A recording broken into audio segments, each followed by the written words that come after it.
Yeah, it's frustrating because even in the 3 games that Ken and I have coached against each other, the Crows have been in the front in 2013 by 30-40 points, and then they pegged us back, and then earlier this season we hit the front for about a minute, I think, in the 3rd quarter, but they were too good.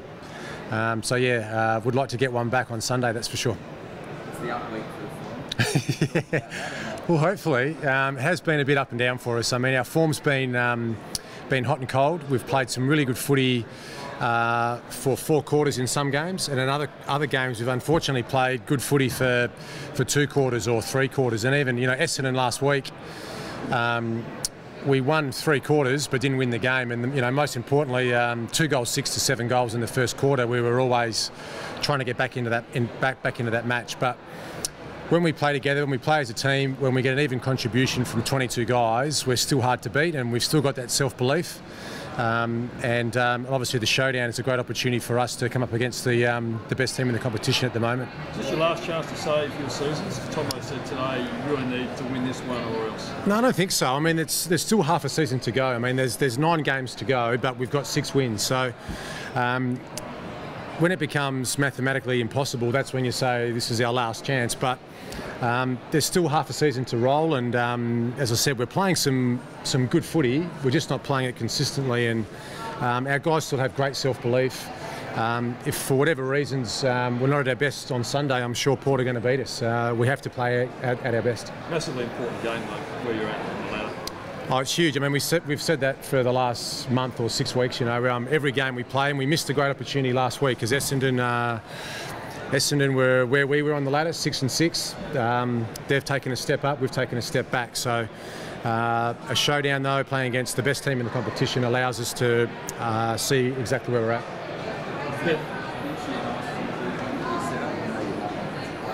Yeah, Tommy Lynch is going to be important for us. He's only played 1 game or 2 games this year. Brad Crouch will play as well. He's a really good in for us. He's played 1 game this year. He broke his leg in the last Showdown. So it'd be nice to start to get a few guys back. Hopefully Henderson the week after, and then we're starting to really roll when you look at getting our best group together. But yeah, it's been a challenge at times this year because we've had some injury problems, and the guys that have come in have played well. But it'd be nice to get our best 22 together, and hopefully it's not too late in the season. And you've got your 3 guys that have come back in. You think they'll all come in with good points? Certainly, Hartlett and Impey will play. I don't think Dom will play. But we have to name him in the squad last night to give ourselves a chance, but we're still to make that decision. But his knee's just a little bit sore, and we're just being very mindful at this stage of the season that we give him the best chance to finish the season strongly. So less than confident that Dom will come up, but if need be, hopefully, we never know. Would you make that decision morning of the game or tomorrow? We'll get through tomorrow's training. That's our last training. That's why we have to name the squad that we have to name. And we said yesterday publicly we didn't expect Dom to probably come up. But to give him that absolute chance to play, it's a Showdown, and to Dom Cassisi it means a fair bit, obviously, as it does to the whole of the state. But he's been involved with lots of Showdowns, so we give him that opportunity. Get both of you. Nick Monkhouse said yesterday he hates looking at games, and if he was a coach, he said he's been watching. Nathan Buckley had the flip side to that. What are your thoughts? I certainly think it's a really good game. I think it's a great game to watch. I suppose it's the style of football you're playing, the games you get played in sometimes. Some of the games are challenging, but I think more often than not you see a lot of good football still being played. And the game's still pretty brutal to play. Supporters are still involved with it. I think it's a really exciting game still. I don't have any problems with the style of the game. Yeah, I think it's the same. There's some really great games of footy still being played, and unfortunately, because every game's telecast now, we get exposed sometimes to some ugly games where there's a lot of stoppages which the crowd don't want. But if you come and watch a Port Adelaide game, or if you come and watch a Crows game, you see, I mean, we're from the same factory really. We play attacking footy, we play hard defensive footy, high scoring footy. That's what the fans want to see. That's what your members pay their membership for. To come and be entertained, and hopefully to see 22 guys give everything that they've got. And as I said, Port certainly do that. We've been doing it inconsistently this year, but the game's in great shape. It just depends who you go and watch, I think. Sando, 2 great midfielders, 2 really good midfielders, and in most games they've decided to midfield. If forward lines change to midfield conditions, points forward lines also. Is that be a case of better performance this week? It'll be one. I mean, Ken will say the same. I think it'll all start in the midfield, and two very good young midfields as well, and Ken's boys are in great form. When our guys are up and going, they're really hard to stop as well. But you're right, I look at, you know, Ken's 6 forwards, those guys are red hot. You know, when you look at Wingard and Gray, Monfries, Schultz, Westhoff, and then, you know, Mitchell, Gray, those other players as well. It's a very difficult forward line to match up on, and they've got a hold of us the last couple of times we've played them. So I'm sure our back 6, our defenders, will be really keen to try and shut them down. Saying on Ben Rutten, you left Ben Rutten out. Yep. Can I ask the reason why for such a big game, and how do you replace him to stop Port's forward line? It's a little bit about matchups. I mean, we just talked about Port's forward line and just the way that they structure. So I know that Trengrove can go through there, you know, maybe 30% of the game. But mostly they're going to be either really tall or really small and agile. And Ben and I have got we've got a plan we've had for the season. I probably thought he'd play between 12 and 15 games this year. He's only missed a handful so far, and not looking too far ahead because this is a really important game for us. But we've got some 6-day breaks coming, and we've been, you know, watching Ben's wellness really carefully, and his form's been good. But this is probably the week when you look at matchups and the conditions. That this is the right week to spell him. So yeah, he understands that. It's not really anything to do with form. It's more about those factors. That puts real pressure on Otten then to stand up and help Talia, I guess, against Westhoff and Schultz. Yeah, and we've also got Jenkins and Adelaide who have played back for us this year as well. So we've got some options. We've got 3 tall forwards. If the conditions don't suit and Ken's talls are getting a hold of us, then we've actually got other options as well. Riley and Smith can also play tall, so yeah, we have got plenty of backup plans there as well. So it's not a risk, I think, you're taking this week? It's always a risk because Truck's been one of our most important defenders over the club's history, you know, and he's a turn game player and he's still got plenty of talent, but hopefully it's a calculated risk. Yeah. Have you missed Lynch structurally? We've missed Lynch a lot. I mean, that game he came back in for, the Western Bulldogs game, he was best player on the ground. You know, he's an animal on the track. He's super fit. He'll really work hard. He'll get back into defence and then push hard forward. So he's a tricky matchup too. You know, he's a tall that plays small, or he's a small that plays tall, whichever way you want to look at it. But he's pretty good overhead, and also too, he's got some great running power. So yeah, those players are always handy in your forward line. How's the K going? He hasn't been cleared finally yet. A bit like Ken said with Kasisi. David will have another concussion test this afternoon at 2 o'clock. If he fails that, we'll just pull him out, and we'll notify Port and the AFL of that this afternoon.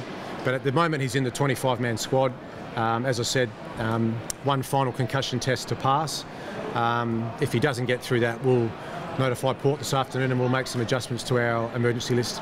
Is there a theme or a specific focus of giving your players at the end of this game? Is that me? Was that me? I didn't hear. Yeah, sorry. Like a specific focus you sometimes seem to give your players a theme going into the game. Is there one for this week? Oh no, not really. I mean, we're a week-to-week side, and that's what we're focusing on. We want to play well again this week. We've been a side that's been really consistent all year, and we need to make sure we do that again this weekend. And we're not focusing any further ahead than, look, it's a showdown, and we know it's an important game in the state, and we don't lose sight of that at all. But we also understand it's the next game in our season, our progression, and the journey that we're trying to take. And we've got to focus in on everything that we're doing well, and make sure we do it well again on Sunday, because we know, and you look at the numbers, you know the Crows' numbers, and Sando's right, their form's been a little up and down, but their best form is as good as any team in the competition. You know, they've beaten North, they've beaten Collingwood, they've got form on the board at Adelaide Oval that is really scary for us, and we need to make sure we bring our best form. So our theme is to perform at our absolute best again this week, as it was last week. Another go on bets? Sorry? Another go on bets? I reckon you'll see him on bets at some stage. Yeah, I don't think he's got too many other matchups, because there's Podsiadly, there's Jenkins, there's Lynch, there's Walker. They're all pretty tall down there, so I don't think Jarman Impey's going to play on too many of them, but you would expect he'll go see Eddie at some stage. Is there somewhere in Port's game, Sando, you can exploit? I know they're travelling beautifully. Have you seen any weakness at all? Not the way they're playing at the moment, no. They're playing total football. They're playing attack. They're playing defence, and they're playing, you know, great contested footy. We're going to have to be at our best to beat them, and their best, as you know, we've seen, is as Ken said, our form at our best is scary. Port's is just as scary when they're up and about. Potentially the weather puts it in more of a contest, so contested ball numbers become even more important. But you know, Ken's boys are the #1 contested ball in the contested ball team in the competition, so the weather might suit them as well.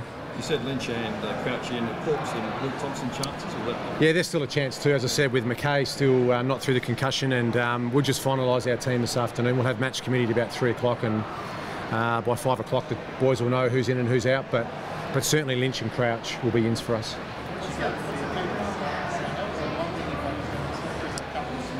Yeah, it was disappointing because last week the start was our main focus, and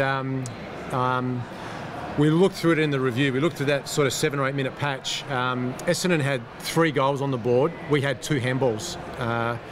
We just couldn't get our hands on the ball, you know. We win the first hit out in the centre bounce, and it bounces off Jacob's hand into Dangerfield's head, you know. There's just a few things we couldn't plan for, where we actually won first possession but lost the clearance. The boys were really up for that game last week, which was disappointing because we couldn't get our hands on the footy before they had 3 goals, and you know, as I said, we shot ourselves in the foot with the start. Our form was pretty good in the 2nd, 3rd and 4th quarters, but ultimately the damage was done early, and we weren't able to sustain it for 4 quarters. We can't allow Port to get away to a 3-goal start. When you're playing against the top side in the competition, the side that's sitting on top of the ladder, you can't give anyone starts, let alone Port Adelaide this week. You hope and you expect that your leaders perform well at the start of games, but it has to be a 22-man or 21-man contribution. You can't leave it to just 3 or 4 guys to set the standard. You need 21 guys executing skills at the at high pressure at the start of matches. You guys still keep in touch during the week? Every fans leading up to the game, Phil? No, not really. No. He's busy and I'm busy. We do have very separate... Funny enough, the only time we actually speak is before showdowns, and we get to these press conferences and we get to catch up. Footy season's so busy for AFL coaches. You just do not have time for anything other than your own team, and it encompasses every minute of your life, and that's just what it should be.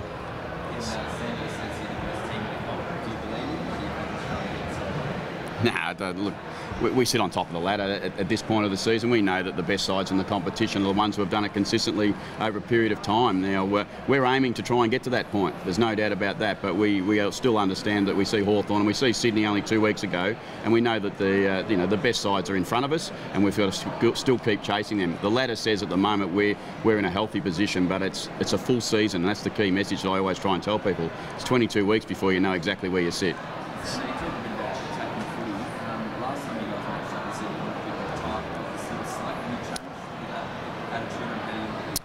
Oh, you do when you have to play Port, yeah, because they're such a hard running side. If you give the ball to them outside the contest, they're as hard working and they're as running as well as anyone in the competition. So I think every team that comes up against Port Adelaide tries to slow down their outside run. But as I said before with Andrew, you know, they're as good as anyone inside the contest too. So they're playing complete football. They're playing total football. They're playing hard at the contest.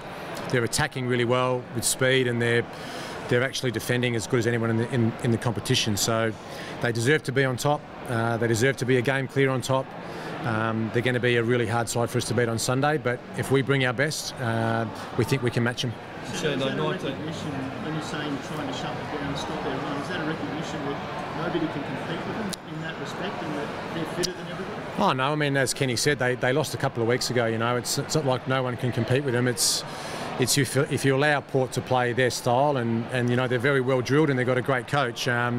If you allow them to play the way that they want to play, it's going to be a long day at the office, and we will need a lot of things to go right for us to get the win.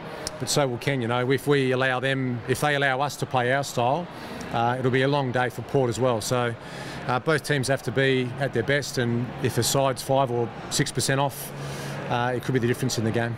Do you need your fans to stand up this weekend too, Sando? It's going to be Port's first away game at Adelaide Oval, so to speak. Yeah, it was pretty loud here in round 2. I mean, I must admit, apart from the grand finals, I've never been at a stadium that was that loud, and that was Port's fans. This Showdown, I know, is our home game, and it's a sellout, so I'm sure our fans will be just as loud, if not louder, than what we saw in round 2. It'll be a great atmosphere. you know, even if it is raining or if it's sunny, whatever, the place will be pumping on Sunday afternoon. Can you obviously stop the Crows from playing their sort of footy in round 2? How do you do it? How did you do it then? How are you doing it?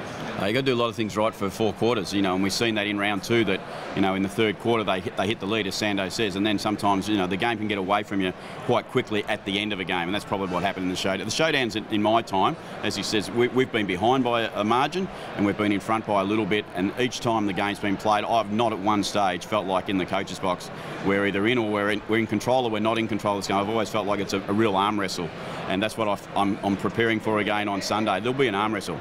The 2 teams, everyone says, I haven't been here as long as other people in Adelaide, but they say ladder position doesn't matter. The contest will be on Sunday afternoon, and the Crows and the Power will be going at it as hard as they possibly can at each other, and I think you'll find the game will get separated by a very small margin at the end, and that's what I expect.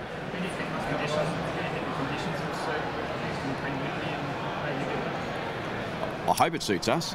I think it probably suits Port. Yeah, Port's numbers stack up. You know, #1 contested ball side in the competition, very good around the contest. I'm probably just trying to trying to bait him a bit here, but no. I mean, if they're talking about Thompson and Dangerfield won't like it hard. Yeah. They're talking about Category 1 cyclone winds today, so if we get that, it won't suit anybody. But I think you'll see a contest. Showdowns always are. The ball will be in a contest at different times. We'll have momentum. At different times, Port will have momentum. It's who can sustain that momentum for longest.